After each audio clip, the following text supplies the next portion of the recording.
are listening to the Self-Trust Solution Podcast with Dawn Leday, episode number 52.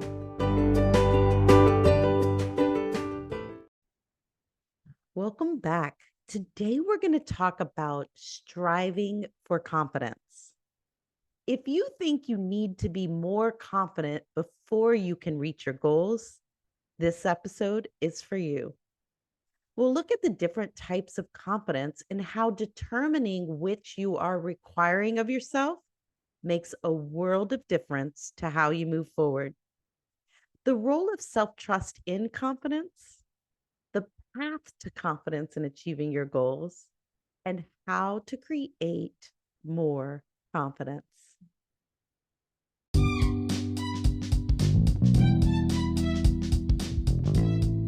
No matter where you lie in your level of self-trust, there are 5 self-trust secrets you can start practicing to create more goal success. Get your free download today and learn the 5 simple secrets for harnessing self-trust to supercharge your goal success. Say goodbye to self-doubt and confusion and discover the keys to reigniting your passion for your goals.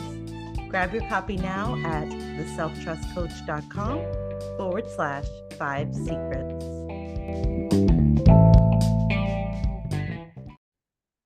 So you know that feeling when you're gearing up for a goal and someone asks, what do you need to make it happen? More often than not, the unanimous answer is confidence.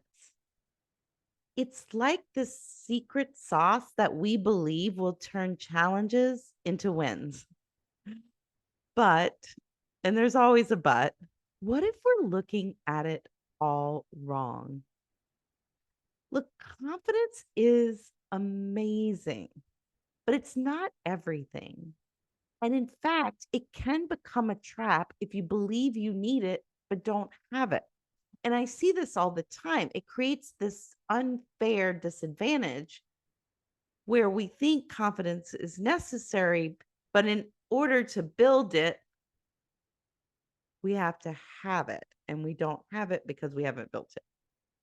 It's like putting yourself between a rock and a hard place. But what if confidence isn't necessary? That is what we want to explore today, because my invitation to you is that confidence become a goal, a beautiful byproduct even, not a prerequisite. Because the truth is there are 2 different kinds of confidence. There's the confidence that comes from doing, from practicing, from gaining experience, knowledge, creating skill. And there's the confidence that comes from your unique perspective, how you see things, how you think about yourself, and how you measure up to the challenge at hand, what you tell yourself about what's available to you and what you're capable of. So if we are measuring ourselves based on experience or practice alone, you could see how this could create a problem. Perhaps telling yourself you need confidence to get it done, but it takes practice to build confidence. But what's beautiful is when you use perspective, the self-confidence that comes from your perspective to create the path it takes to build confidence. And this is where self-trust comes in, because self-trust reminds you that while you aren't confident yet, you haven't built the experience, the practice yet, this isn't a problem. Self-trust understands the newness of it and allows that there may be some fear, there may be some doubt and worry. And in lieu of making it a problem, self-trust invites it in, but doesn't yield the floor. It makes sure that there's enough room for what else is available, which is the hope, the promise, the belief. It opens the floor for all sides of possibility, reminding you of what else is true in the moment. So when your brain offers you, you're going to fall on your face, it doesn't just let it stop there and make it a problem. Like, yeah, that may happen. Instead, it continues the dialogue by saying, okay, that might be one possibility. What else is possible here?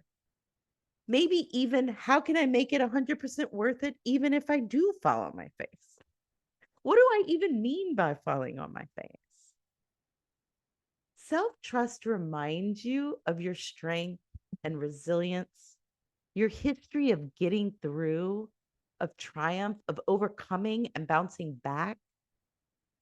And the easiest way to activate and lean on self trust is to create a dialogue by giving equal airtime to all sides of the story so that when your brain offers you those thoughts that are fear based or doubt based or worry based, they're not the only story being heard. So you aren't predicting the future based on that one lens because you're able to forge a path to confidence if we can create space and more airtime for all sides of the story. Because focusing clearly on just what is showing up as fear or doubt or worry is going to create more evidence and more activation around that fear and that doubt and that worry.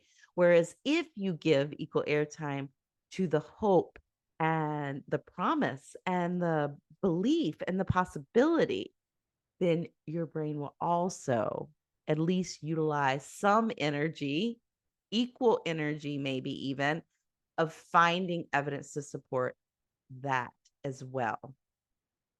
And the truth is, it actually started the moment you set the goal.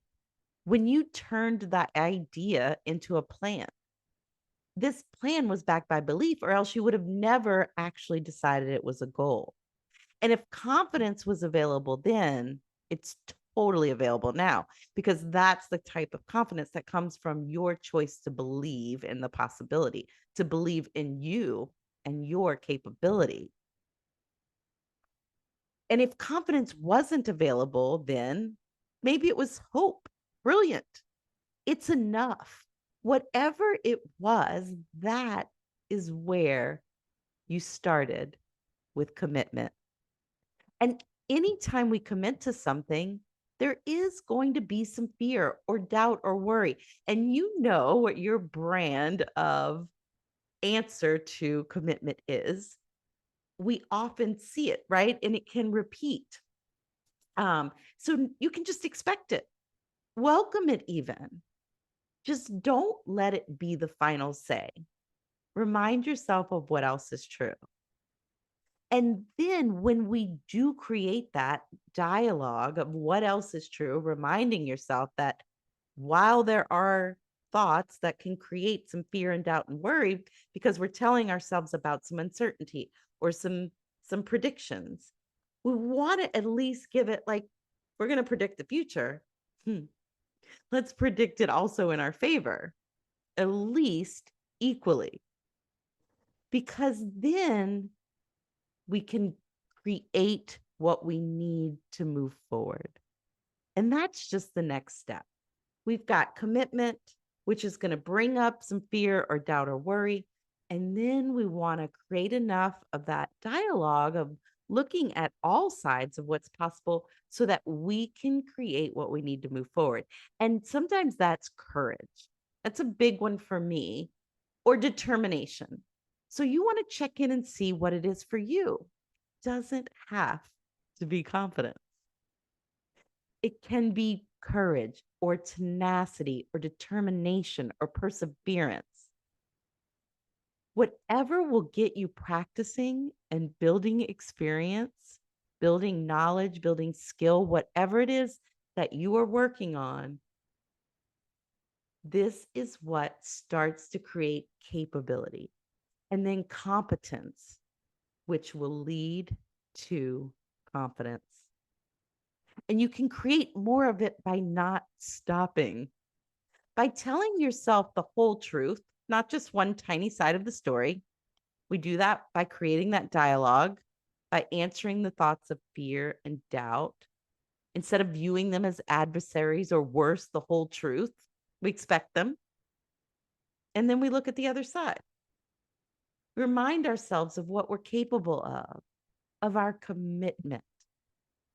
And you can remind yourself that confidence is not necessary to build confidence. And it's 100% available to you. But maybe your confidence building feeling is courage. Whatever that is what we want to reach for. What will you take away from this episode? My goal is for you to make confidence a goal and not a prerequisite. To reach for commitment first. To expect some fear or worry or nervousness and answer it with courage or whatever gets you moving. Determination, tenacity, fortitude, so that you can practice and create capability, which leads to competence, which leads to confidence.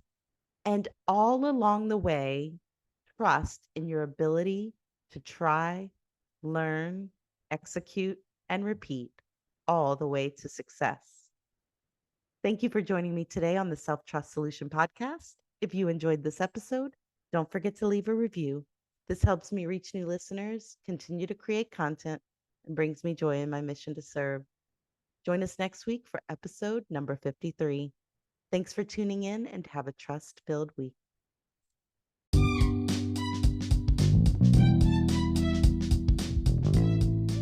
Are you ready to achieve your goals without the pain of doubt, fear, and worry? Join the Self-Trust Lab, where we're re-engineering your self-trust for massive achievement. Don't miss out on this exciting new way to achieve your goals. Your best self is yet to come. Join us at theselftrustcoach.com/the Self-Trust Lab. See you inside.